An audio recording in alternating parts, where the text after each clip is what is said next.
other people for our own indiscretions, we have to do that. And as professionals, you know, many of us like to say things like, you know, it's somebody else's fault. In the school system, we say it's the kids' fault.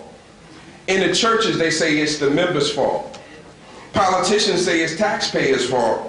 In the sports arena, they say it's the coach's fault. But when we look in the mirror at ourselves, we blame everybody else except for the person that's looking in the mirror.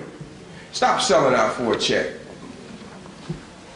I'm so proud of the Illinois State Department of Children and Family Services for stepping up to the plate. Give yourselves a round of applause. Because nobody wants to be a part of something that does not work. I'm the first person to tell you that I hate to be around anything that does not work and people who don't want to change. Let's bring it a little closer to home. Some of you have spouses. Remember when you got married? Remember how great that felt? You know how blissful it was when you first got married and how you just looked into each other's eyes? Think about that, how it was all chummy, right?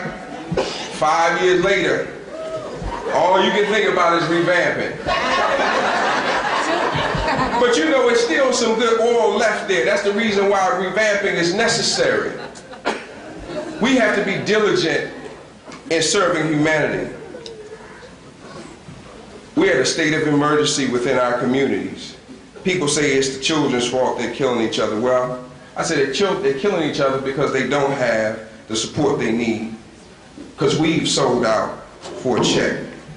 Kids are joining gangs because in many cases, that's the only supportive structure they have.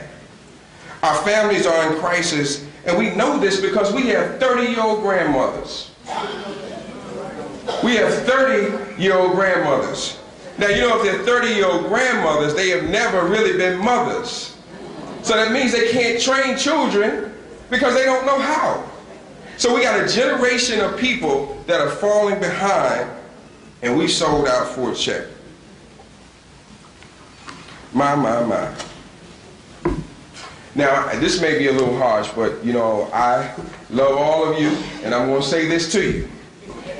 Because I listened to the director say this a moment ago. He gave the age, and I was sitting there saying, wow, I said, Mr. Burns, I can't believe the years that people have been in the system. But, you know, I know as an educator, I've heard teachers and people say that, you know, I've been in this system for 30 and 40 years. And I say to them, the system's still failing. Time doesn't matter. It's about the quality of the work that you do.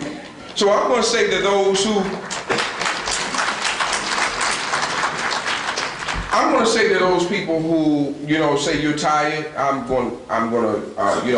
asking the director to give you guys a great party and go ahead and retire and go fishing and do something else.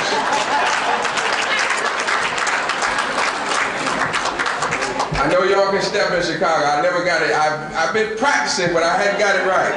I'm going to learn how. I got the bow tie, so I'm going to figure out how to step. I say to those people who are coming into this system, you know, you got those young people that are real eager, you know, they're going to change the world. I was like that. You know, I told y'all I was told that I was going to be a functional illiterate, so in my mind I thought I could change the world immediately. But I recognize, you know, there's some time you got to put in. All right? It was almost like when I pledged my fraternity. You know, I realized that over time you get better, but the first part of the pledge process is hard. And, you know, so I say to those people who are eager to learn, you know, and come in and listen to the people who have been here and understand how things go.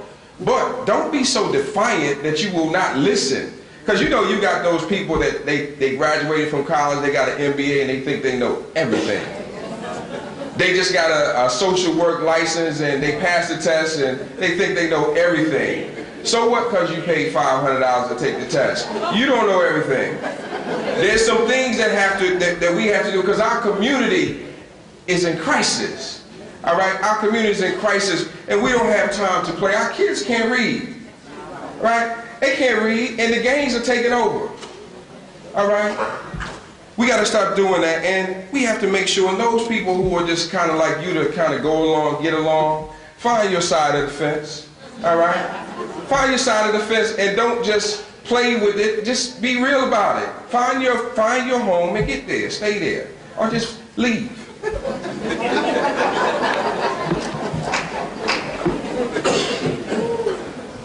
When we fix our communities, they will look like this. Social workers will be welcome in community. People will smile and embrace them. Schools will be thriving and young people will be educated. Violence will decrease and foreclosures and for sale signs will be removed. Boarded up buildings will be renovated and playgrounds will begin to flourish. Can y'all see that place? I can see that place, and I can see it in my dreams, because we really want to live in a community that's clean. We want to live in a place that's safe, and we want to be able to go out and socialize with one another, but it's going to take all of you guys to be a part of that process. The last thing I want to say is this. Please make sure you go out and you engage your community. Find out what they need. Don't be afraid to ask people. You know, one of the things I know as a principal, now this may sound, hey, some people say, I ain't doing all that, but I would talk to some of those gang members. I really would. And find out exactly what their issues are. You got to go out and engage the community. If you don't want to go out there, send a survey or something. Just go, you know, they got social media, Facebook, do whatever you got to do, but find out what the community needs. All right?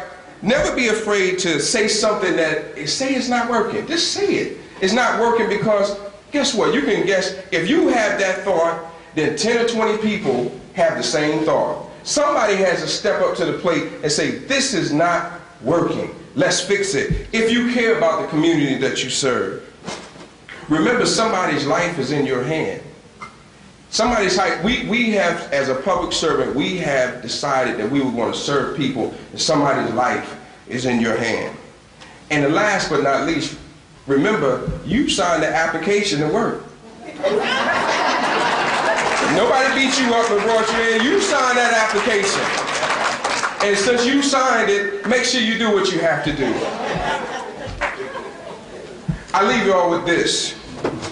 When you're up against the trouble, meet it squarely face to face. Lift your chin, set your shoulders, plant your feet, and take a brace. When it's vain to try and dodge it, do the best that you can do. You may fail, you may conquer, but see it through. Black clouds may be about you and your future may seem grim, but don't let your nerves desert you. Keep yourself in fighting trim. If the worst is bound to happen, in spite of all that you can do, running from it will not save you. See it through. Even hope may seem but futile when with troubles you are beset, but remember, you're just facing what other men and women have met. You may fail but fall still fighting. Don't give up whatever you do. Eyes front, head high, to the finish. See it through. Thank you.